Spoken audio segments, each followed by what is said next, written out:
This is probably the happiest I've felt coming out of an Eagles game all season. And the Packers just beat the piss out of us. But Carson Wentz got benched.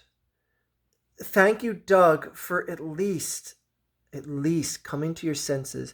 And my one criticism about Carson Wentz being benched is don't bench him for a drive and then bring him back in for the next offensive drive.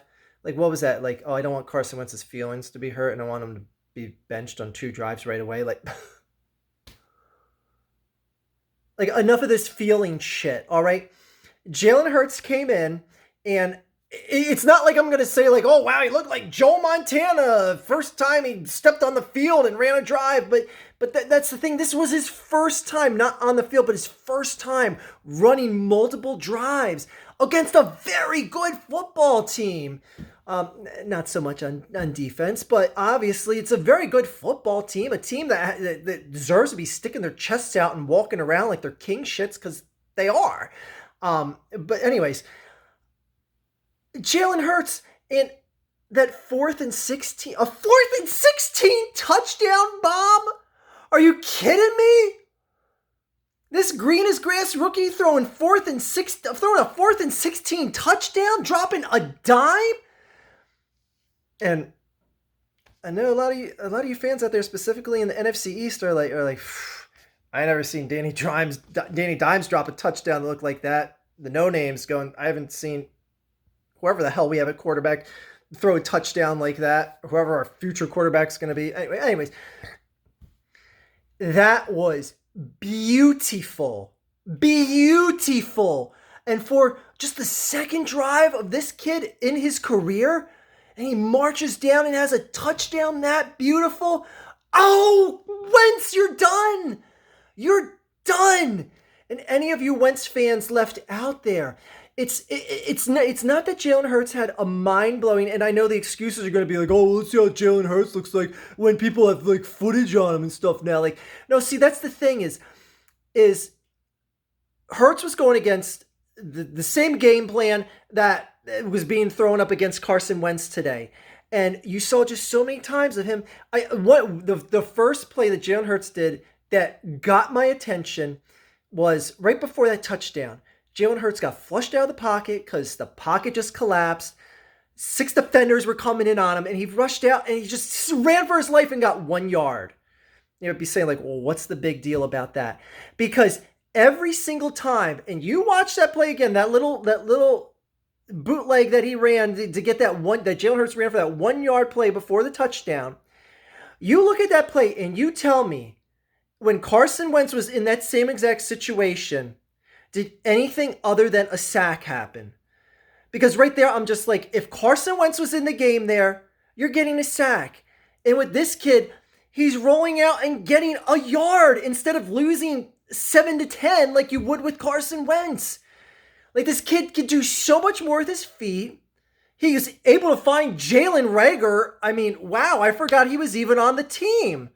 But anyways, just he looked so promising. And again, I'm going to, obviously, because I know, the few Wentz fans are going to be like, oh, let's see what he says when they have tape. And I'll repeat that. I know, I understand. Let's see what he looks like when, all defensive coordinators have tape on him, which they will now. But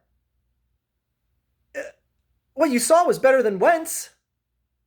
What you saw, there's no arguing. What you saw on the field from Jalen Hurts today against the same team that Wentz faced today, what you saw in less than a second half of a football game was better than the 2 and almost 3 quarters that you saw out of Wentz today. Period. There's no arguing that.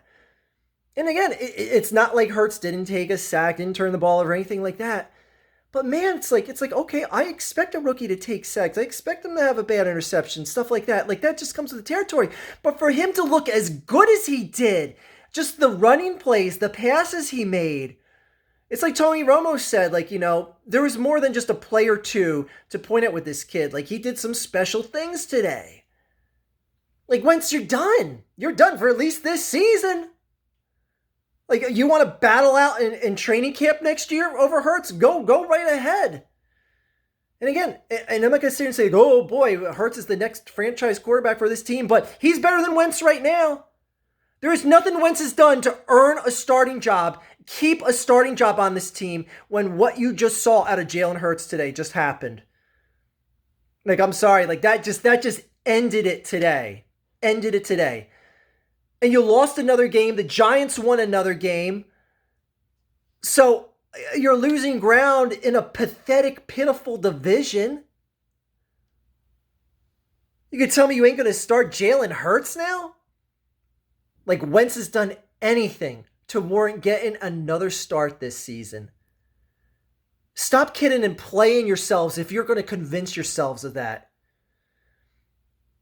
And if you want to root against Jalen Hurts because you love Carson Wentz, go ahead, knock yourselves out.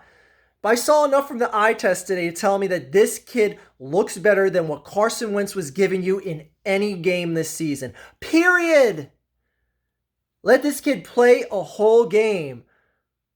What's the worst that happens? He plays as good as Carson Wentz and throws 2 interceptions and fumbles and whatnot. Oh, well, then we know we don't have a future with him. At least know if you have or don't have a future with him at this point. The other teams in this pathetic division are running away with the division. Like, you're losing ground to the Giants now. They just beat the Seahawks.